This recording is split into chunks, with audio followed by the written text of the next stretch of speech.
Matt LaFleur detailed the reasons the Packers dealt star receiver Davante Adams to the Raiders. Green Bay got a first and second round pick back. The Pack also lost receiver Marquez Valdez-Scantling to the Chiefs in free agency. Here is Coach this morning.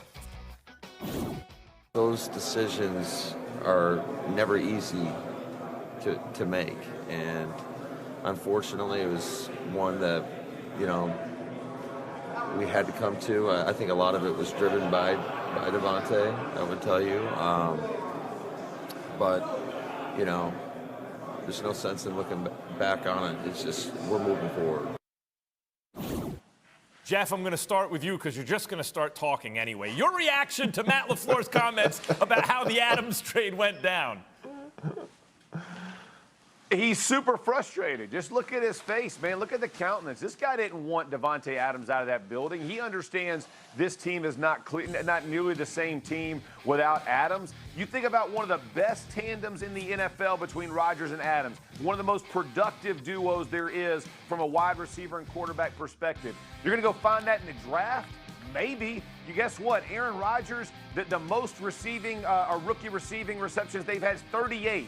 That ain't replacing Davante Adams. You can go out and look for something else. He understands their team got weaker because Adams left the building. He wished they could have gotten that deal done first. I think when you're talking about Davante Adams, I would have franchised. I'd have kept him in the building. There's no way with where the Packers are, and it's a must-win and a win-now mentality. They don't have 5 years. You don't know if Aaron Rodgers is going to retire next year. They were in a win-it-now mode. Losing one of your best players is never a good formula trying to win a Super Bowl.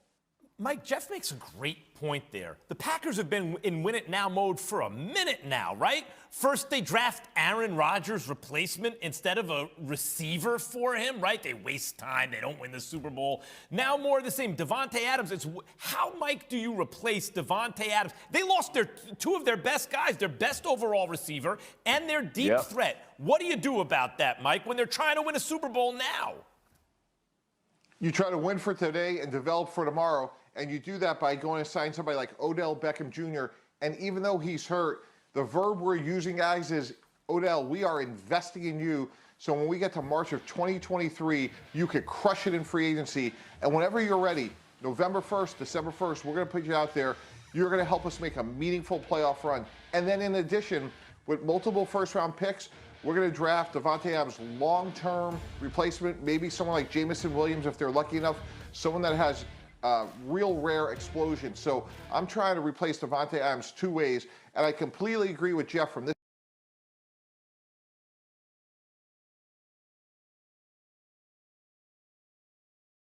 Question for you. I have heard you on many a show together. What is the term and phrase we use? I don't like this. I didn't like how you just churched this thing up. Tell the people what they have to do. What do they got to do, Mike T?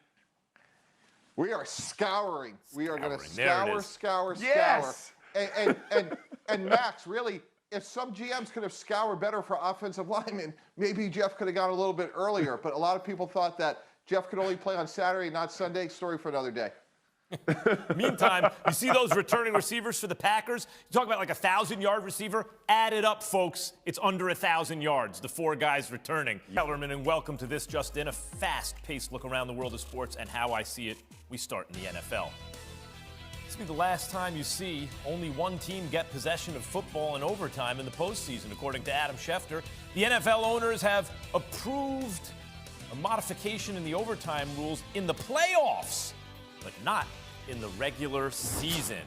Jeff Darlington is with me now from the owners' meeting in Boca Raton. Jeff, what more can you tell us about this rule change and how it came about? Well, Max, there were two major considerations under review the past couple of days here as it pertained to this overtime rule. The first of which was the two different proposals, one of which got approved, and that is the one that you get the chance to match if someone scores a touchdown.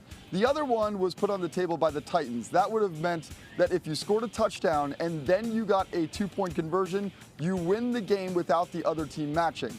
Ultimately, the competition committee took that one off the table and just presented to the owners the one I mentioned previously. But here's the perhaps biggest surprise of this ultimate rule proposal being passed. It only pertains to the postseason. and it won't be implemented during the regular season. And this is why. The data behind the decision, there have been 12 overtime playoff games under the rules implemented since 2010.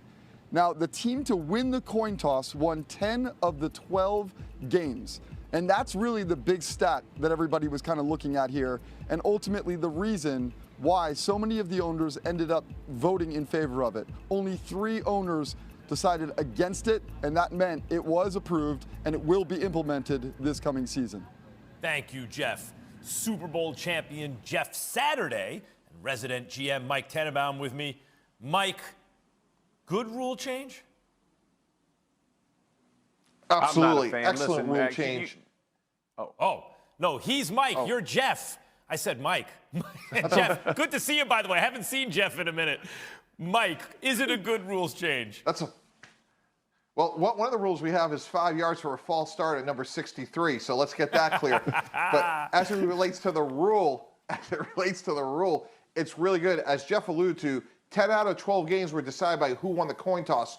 Nobody wants that. And as fans of the sport, let's go back to what really was the impetus. Kansas City, Buffalo playing that epic game. Kansas City gets the ball in overtime, they score. Every one of us wanted to see what would Josh Allen have done with the ball in overtime in Kansas City. And I think when quarterbacks are making upwards of $45 million or more, we want to see the stars of the sport play, especially in overtime in postseason. Jeff, what were you champing at the bit to say? Because normally you got something to say, but boy, if you go when I say Mike, this is probably world changing. What do you think? Well, I had somebody in my ear, so when I heard Jeff, I assumed that was me. So I had a little mix up. It's all good, though. Yeah. And listen, here's the reality of this, right? We had a team that the whole thing got set up because of Buffalo, Kansas City. I understand it. Heaven forbid that the Bills played good defense in the end of the game and we'd never gotten to overtime, but we did. But when you're talking about this, let's not forget it was 10 of 12 won, the team that won the coin flip. But only 58% won on the first drive. So the other team got a chance. So you have a 58% chance. There'll be some kind of stat and data that will come out that, whoever gets the ball first now, because the team that's going to win the toss is going to want to play defense so that they can see if the team kicks a field goal. So there's going to be some advantage. There always is. You can't make everybody happy. I'm with Mike Tomlin. I'm a purist. Let's go back to sudden death, move this thing on. But at the end of the day, this is what Mike T wants to see. All that quarterback money we're spending, let's give them both a chance to see how they play out. Meantime, if I'm Patrick Mahomes, I'm going, wait, timeout. Tom Brady threw an interception. It ended the AFC Championship game. I was going to the Super Bowl, my first – oh, wait, pre-snap penalty. I never touched the ball again, right? Why is it when Josh Allen doesn't touch the ball again, but I get it? Now all of a sudden there's a rules change? The one guy who should have a beef